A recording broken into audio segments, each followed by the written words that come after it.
Sweetheart, I just want you to get better. The last thing he said to me before I exposed him was, "Sweetheart, I just want you to get better." He said it the way a man says grace before a meal. Calm, practiced, like he'd been rehearsing it for years.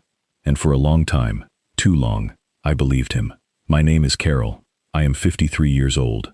I was married to a physician for 19 years. I raised 2 daughters in a house with a wraparound porch and a vegetable garden I tended every single summer. I served on the school board. I chaired the hospital fundraising gala for 6 consecutive years. I was not a fragile woman. But for 2 years, 2 full years, my husband, my doctor, my best friend, and my own family convinced me I was becoming one. They said I was forgetting things. They said my moods were unstable. They said the stress of menopause was rewiring my brain in ways that needed medical management. They sat across from me at dinner tables and in living rooms and in doctors' offices, and they nodded at each other with a kind of practiced sorrow that I mistook for love. I wasn't losing my mind. I was losing my life, piece by piece, dollar by dollar, and every person I trusted was holding the shovel. Here is what I want you to know before we go any further. The moment I realized what was happening to me was not dramatic. There was no explosion, no screaming match, no big confrontation in the rain. It was a Tuesday afternoon in February. I was standing in my kitchen, washing a coffee mug, and I noticed that my hands weren't shaking. They hadn't shaken in 4 days. 4 days since I'd quietly stopped taking the supplements my husband had been giving me every morning with breakfast. The supplements he ordered online. The supplements he kept in a cabinet I was never supposed to open because, and I can still hear his voice when I say this, "Carol, you'll just confuse yourself with all the labels." My hands had been shaking for 18 months, and in 4 days of not taking those little yellow capsules, the shaking had stopped. I stood at that sink for a very long time. The water was running. The mug was already clean. And I thought about everything I had given up in 18 months. My confidence. My driver's license, which I'd voluntarily surrendered because I didn't trust myself behind the wheel. My seat on the hospital board, which I'd resigned from because I kept forgetting meeting dates. My friendships, one by one, because I was too embarrassed to go out when I couldn't trust my own memory. I thought about my mother's house, the one I inherited when she passed, which my husband had persuaded me to sign over to a trust for tax purposes 6 months earlier, while I was at my most confused and my most frightened. And I stood there at that sink, with my steady, unshaking hands, and I understood. I had not been getting sick. I had been being made sick. Before we dive deeper, let us know in the comments where you're watching from. We'd love to hear from you. And don't forget to hit that subscribe button so you never miss any of our upcoming videos. I need to tell you about the man I married, because if I don't, none of the rest of this will make sense. Dr. Richard Harmon was the kind of man people described as devoted. That was the word everyone used.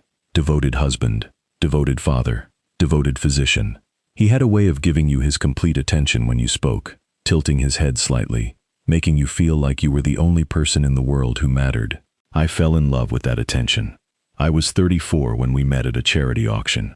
He was 41, recently divorced, and devastatingly certain about everything. I was warm and capable, and had just come into a modest inheritance from my grandmother, though I didn't lead with that. He found out later, on our 4th date, and I remember thinking it was sweet that he didn't seem to care. I see now that what I mistook for indifference was simply patience. We married 18 months after we met. We had 2 daughters, Grace and Lily. We built a life that looked, from the outside, like everything a woman could want. Richard was particular about things. That's how I always framed it, even to myself. Particular. He preferred I not work, so I didn't. I volunteered instead, which felt like a compromise we'd both agreed to. He preferred I handle the social calendar, the school logistics, the household accounts. He preferred I not have my own financial advisor because, as he'd explain with that patient smile, "Carol, I'm a doctor, not an idiot. I know what I'm doing with money." He preferred. 19 years of preferences that slowly, without me noticing, became the walls of a room I couldn't leave. The first crack appeared in November, 2.5 years ago. I was going through a filing cabinet in Richard's home office, looking for our homeowner's insurance documents, after a pipe burst in the basement. Richard was at the hospital. The girls were both away at college. I found the insurance documents, and I found something else. A folder labeled simply, "Estate." Inside were financial statements I had never seen. Accounts I didn't recognize, property deeds, investment portfolios, brokerage accounts with balances that made my knees feel weak, not because they were small, but because they were enormous, and I had no idea they existed. We had always been comfortable. Richard made good money. I knew that, but I had never been involved in our finances in any real way. He handled all of it. I signed things when he put them in front of me. I trusted him the way you trust a pilot. You get on the plane, you don't ask to see the instruments. Standing in his office that November afternoon, I realized I had been a passenger in my own financial life for 19 years. There were accounts in my name that I had never opened, property in my mother's trust that had been quietly restructured after she passed, in ways I didn't fully understand. And there, near the back of the folder, something that made the room tilt. A letter from an attorney, dated 8 months prior, discussing the steps required to establish legal guardianship over a spouse with documented cognitive decline. I read it 3 times. Then I put everything back exactly as I'd found it, closed the cabinet, and went downstairs to make dinner. I did not confront him. I know some of you are thinking, why didn't you just confront him? But I want you to understand something about what 2 years of quiet, careful manipulation does to a person. By November of that year, I already doubted myself. Not severely, not yet, but the seeds were in.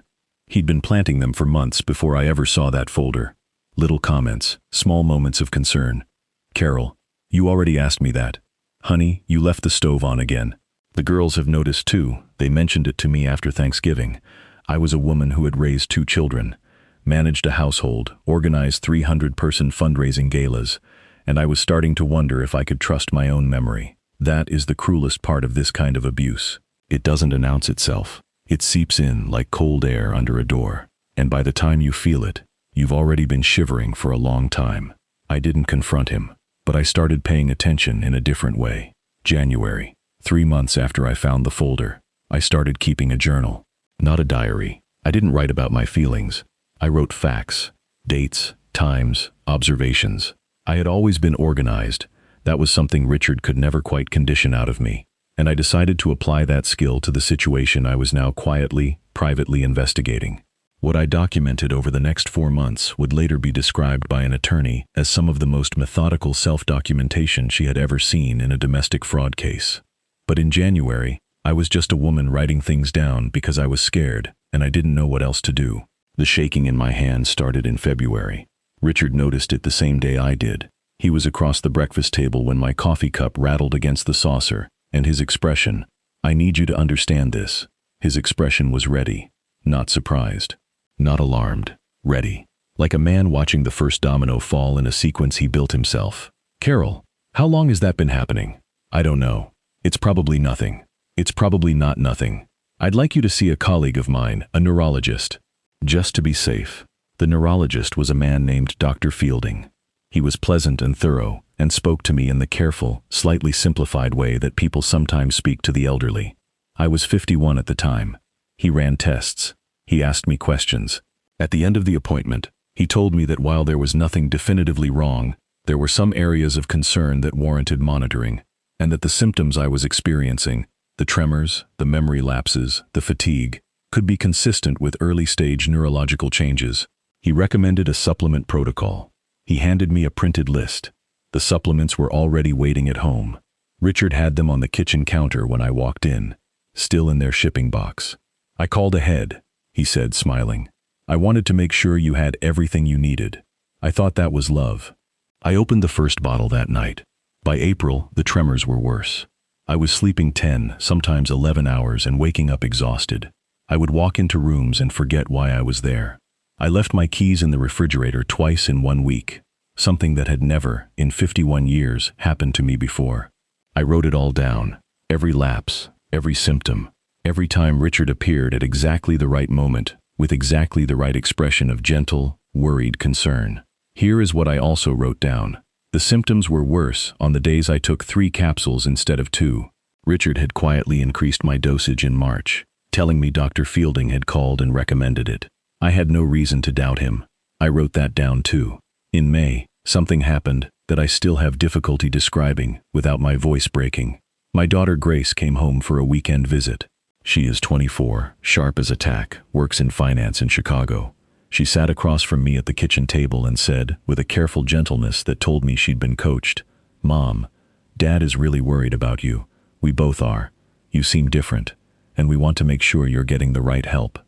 I looked at my daughter who I had taught to read, who I had held when her heart was broken for the first time, who I had driven to swim practice at 5:30 in the morning for 6 years, and I saw that she believed it.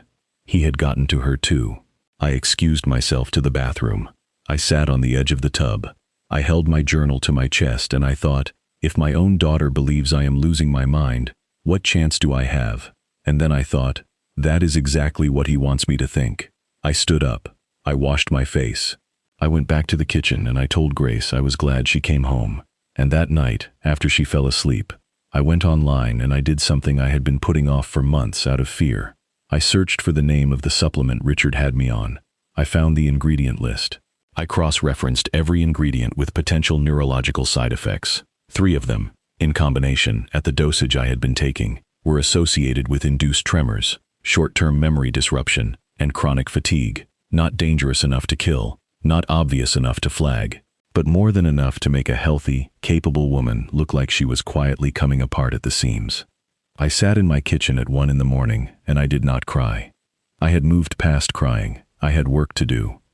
The first decision I made was the hardest one, and it wasn't calling the police or hiring an attorney. The first decision was to keep taking the supplements. I know that sounds insane, but I want to explain my thinking, because it matters. If I stopped suddenly, and Richard noticed the improvement, I lost every advantage I had. He would know I knew. He would accelerate whatever plan he had in motion. He would get the paperwork in order faster, move the assets, and I would be left trying to prove something that no longer had active evidence. So I did what I had been doing in plain sight for months. I performed. I continued to seem a little foggy at breakfast. I continued to misplace things, though now, I misplaced them intentionally, in ways I could find them again. I continued to let Richard guide me through conversations with a gentle hand on my elbow, steering me toward the things he wanted me to say. But privately, I was the sharpest I had been in a year, because I had quietly, over the course of a week, emptied the capsules and refilled them with powdered vitamin C. I weighed the replacement on a kitchen scale so they'd feel identical. Every morning, I took my supplements in front of Richard, and every morning, I was ingesting nothing more threatening than ascorbic acid. My hands stopped shaking in 4 days. Now I needed help, the right kind of help, not a friend. I had no way of knowing who had been spoken to, not a family member. He had already reached Grace, not my regular doctor. Richard had been her patient referral for years, and I didn't know where her loyalties lay. I needed someone outside the circle entirely. I found her through the internet, which is not where I expected to find salvation, but here we are. Her name was Patricia Wells. She was a retired forensic financial investigator who now worked privately with clients in what she called domestic financial conflict situations. Her website was plain, almost boring. It looked like it was built in 2009, and nobody had touched it since, which, she later told me, was entirely intentional. "I don't want to be found by the wrong people," she said. I called her from a gas station 2 towns over, using a prepaid phone I had purchased with cash, while telling Richard I was at my book club. She picked up on the second ring. I told her everything. The folder, the attorney's letter, the supplements, the symptoms, the neurologist, my daughter. It took 45 minutes. She let me talk without interrupting, which was more respect than I had been shown in 2 years. When I finished, she was quiet for a moment. Then she said, "Carol, what you are describing is not unusual. In fact, it has a name. It's called financial abuse through medical proxy. And the reason it's so difficult to prosecute is that every individual piece of it looks like concern. It's only when you lay it all out together that you see the architecture." The architecture, that word stayed with me. I asked her what I should do. She said, "You are already doing it. You're documenting. You're not tipping your hand. Now we need to verify." Over the next 3 weeks, Patricia and I worked in careful, methodical silence. She accessed public records, property filings, probate documents, corporate registrations. What she found expanded the picture in ways that made my stomach drop. The trust that held my mother's house, the one I'd signed over for tax purposes, had been restructured 6 months after my mother's death. The primary beneficiary was no longer me. It was a holding company I didn't recognize, registered in Delaware. One of the directors of that holding company was Richard's name spelled backwards. People really do that. They think they're clever. The investment accounts I'd found in the folder were real, and they were being actively moved. Small transfers, just under reporting thresholds, flowing out of accounts in my name into accounts that led, through 2 shell companies, to an account in the Cayman Islands. He had been siphoning money from our shared assets for at least 3 years. And the neurologist, Dr. Fielding, the pleasant, thorough man who had tested me so carefully and found areas of concern, turned out to have received a $14,000 consulting fee from Richard's private medical partnership in the same month he gave me my diagnosis. $14,000. That was what my cognitive decline cost. I sat across from Patricia in her small, deliberately unremarkable office on a Thursday afternoon, and I looked at the papers she'd laid out on the table between us, and I thought of the word she'd used: architecture. This wasn't a husband who had gotten greedy and made some bad choices. This was a structure, carefully designed, patiently built, load-bearing, the kind of thing you build when you've done it before, or when you've thought about it for a very, very long time. "Patricia," I said, "how do we bring it down?" She leaned back in her chair and looked at me the way people look at you when they're deciding whether to tell you the hard truth. "We let him finish building it," she said, "because a trap that's almost complete is the most dangerous kind. But a trap that's fully closed? That's when we take the photograph." I want to pause here and tell you something honestly. Up until this point, as devastating as all of this was, and it was devastating, make no mistake, I still held on to one thing, one anchor, one relationship I was certain was real: my friendship with Diane. Diane Kowalski and I had been friends for 22 years. We met when our daughters were in the same kindergarten class. We had been through everything together: her husband's cancer scare, my mother's death, raising teenagers, empty nests, all of it. She knew things about me that I had never told Richard. She had sat in my kitchen more times than I could count. In fact, she was one of the people who had sat across from me in the last year and gently, kindly, with her hand over mine, suggested that maybe I should listen to Richard about getting more help. I had forgiven her for that. She was worried. She trusted Richard because I had trusted Richard. That's what I told myself. 3 weeks into my quiet investigation, Patricia called me. "Carol, I need to show you something, and I want you to sit down first." Patricia had pulled phone records, legally through our shared account, and cross-referenced them against a timeline she'd been building. Diane's phone number appeared in Richard's call history 47 times in the past 14 months. Not our home phone, his private cell, the one he kept in his desk, the one that wasn't connected to our shared plan. 47 calls. Average duration, 22 minutes. The most recent one was 4 days ago, the night I had told Richard, and no one else, that I was thinking of calling an attorney to review my mother's estate documents. I don't have adequate words for what that discovery felt like. 22 years, kindergarten, cancer scares, her hand over mine. I went into the bathroom, turned on the shower, and I cried for about 10 minutes. Not because I was broken, I was past broken, but because even when you know you're in a war, there are still moments when the losses are staggering. Then I turned off the shower, dried my face, and went back to work. What Patricia uncovered next was worse. Diane had been introduced to Richard's attorney, the one drafting the guardianship paperwork, 8 months ago. She had agreed to serve as a witness to my cognitive decline. She had been keeping notes on our conversations, notes she was apparently planning to submit as evidence that I was not competent to manage my own affairs. She had been taking notes on our friendship. Every time I'd been confused, every time I'd repeated myself, every time I'd seemed off. She didn't know, of course, that most of those moments were manufactured. She didn't know about the supplements. She thought she was watching her friend deteriorate. She thought she was helping Richard help me. At least, that's what I wanted to believe.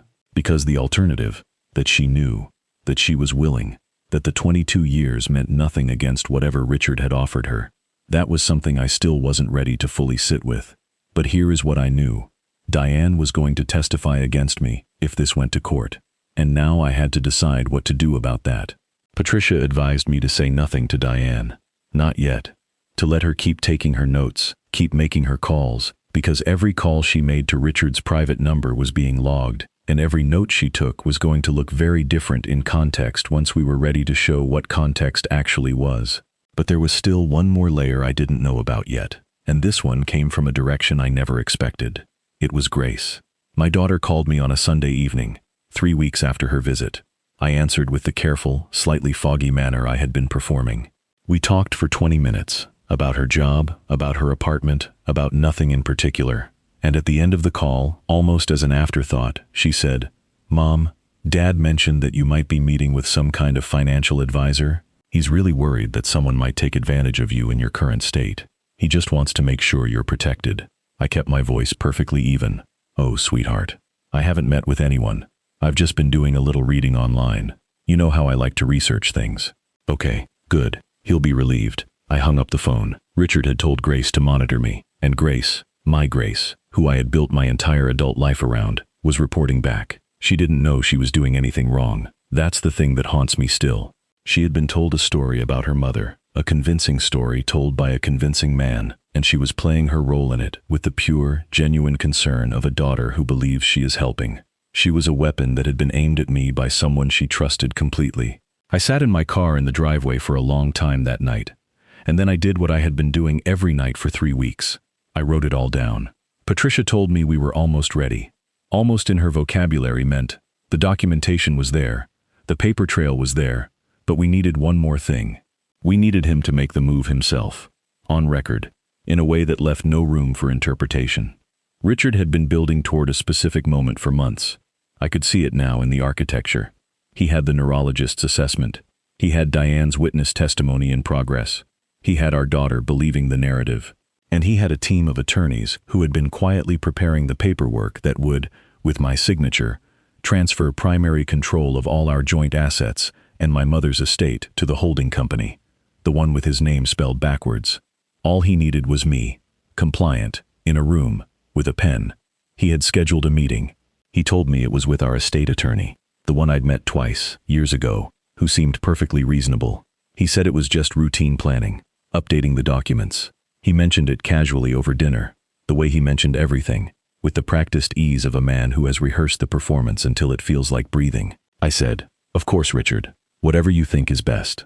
Patricia, meanwhile, had been busy. She had connected me with 2 people I was going to need. The first was an attorney named Margaret Chu. Margaret specialized in financial elder abuse and domestic asset fraud. She had handled 43 cases similar to mine. She had never lost one.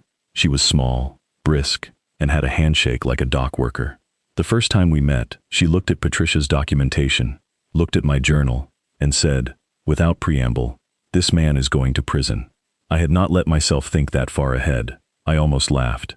I said, "I just want my life back." She said, "You'll get both." The second person was a woman named Sandra, who worked for the state's Financial Crimes Division. Sandra was interested in Richard for reasons that turned out to extend beyond me. He had done this before. Not with a wife.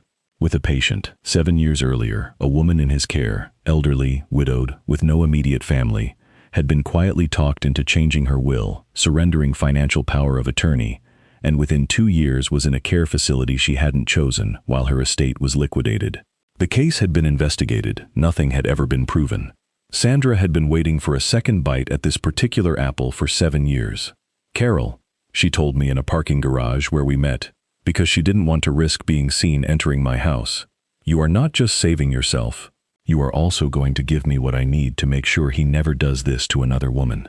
That was the moment, I think, when I fully understood what we were doing. It wasn't just about me. It was about every woman who had sat across from a man like Richard and been made to doubt herself until she handed over everything she had. The plan was this. Richard's estate meeting was scheduled for a Thursday at 2 in the afternoon, at the attorney's office downtown. I would attend. I would appear, as I had for months, to be a woman who was struggling, grateful to have her husband guide her, willing to sign what was put in front of her. What Richard did not know was that Margaret Chu had spent 2 weeks quietly getting in front of the attorney, a man named Gerald Payne, and presenting him with Patricia's documentation. Gerald Payne, it turned out, was not a man who wanted to be disbarred. He had not known what he was participating in. He was more than willing to cooperate. He was, in fact, going to help us. The documents Richard intended for me to sign would be ready. They would look exactly as Richard expected them to look. And when Richard guided me toward that pen, nodded encouragingly, squeezed my hand with the particular pressure of a man who thinks he's closing the deal of his life. Everything was going to be on recording. 2 recording devices to be precise. One in the room, placed by Gerald's staff. One on my person, advised by Margaret, vetted by Sandra, legal under state law. Patricia told me the night before, Carol, tomorrow you don't have to do anything except walk in and be exactly who you've been pretending to be. Let him do all the talking. The more he explains, the better. I barely slept that night, not from fear, though there was fear, but from something I hadn't felt in a very long time. Clarity. Thursday was bright and cold. February. The same month the tremors had started, 1 year later. Richard drove us to the attorney's office. He was in a good mood.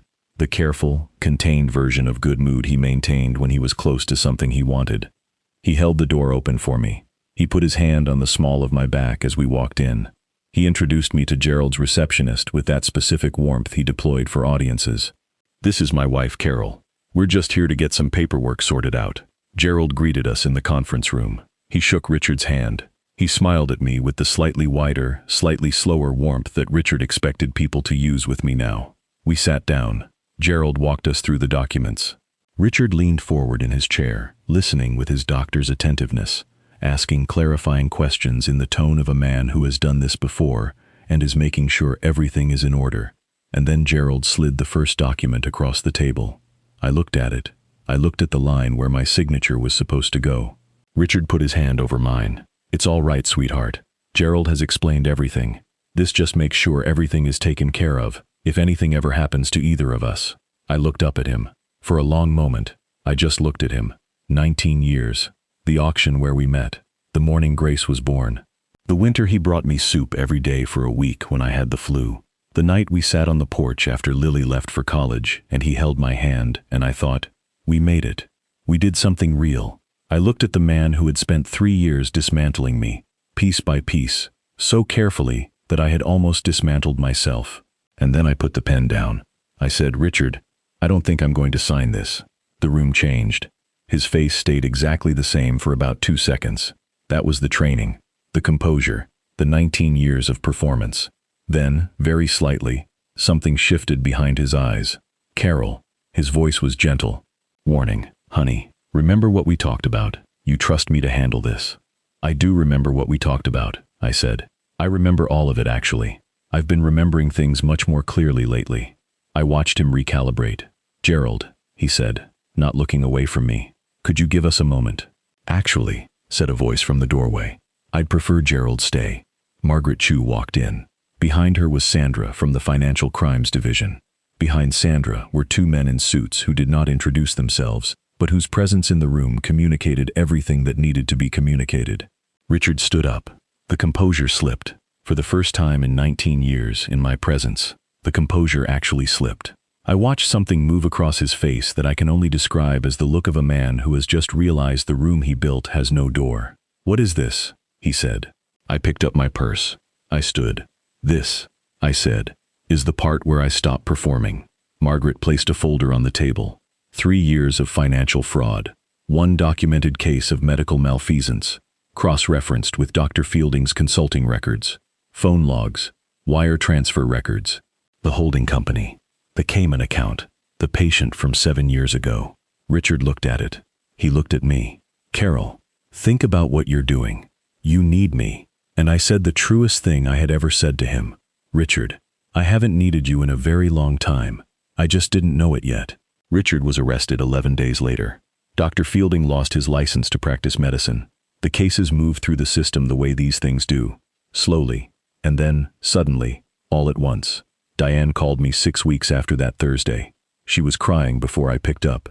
She said she hadn't known about the supplements. She said she thought she was helping. She said she was sorry. I believed her. I still don't know if I should, but I'm not ready to make that decision yet, and I've given myself permission not to be. Grace called me from Chicago on a Sunday. She cried differently than Diane, with a specific, gutted quality that only comes from a child who has understood what she was used for.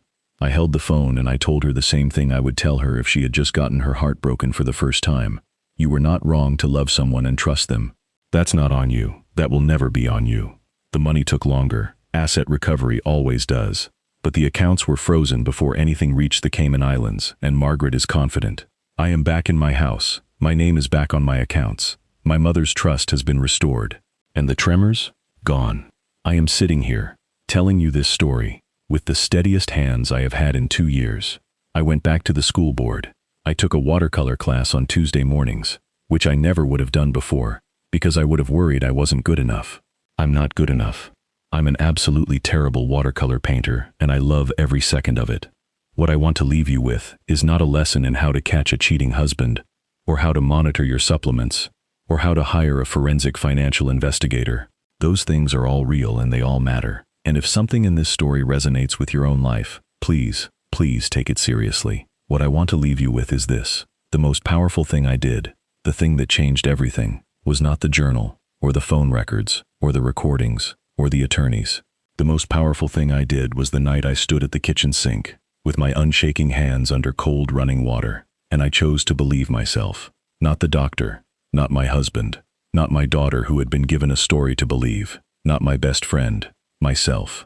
If you have been made to feel like your instincts are wrong, like your memory is failing, like you need someone else to interpret your own life for you, I want you to hear this clearly. The fog is not yours. Someone put it there, and you have everything you need to find your way out. My name is Carol. I am 53 years old, and I am no longer anyone's patient.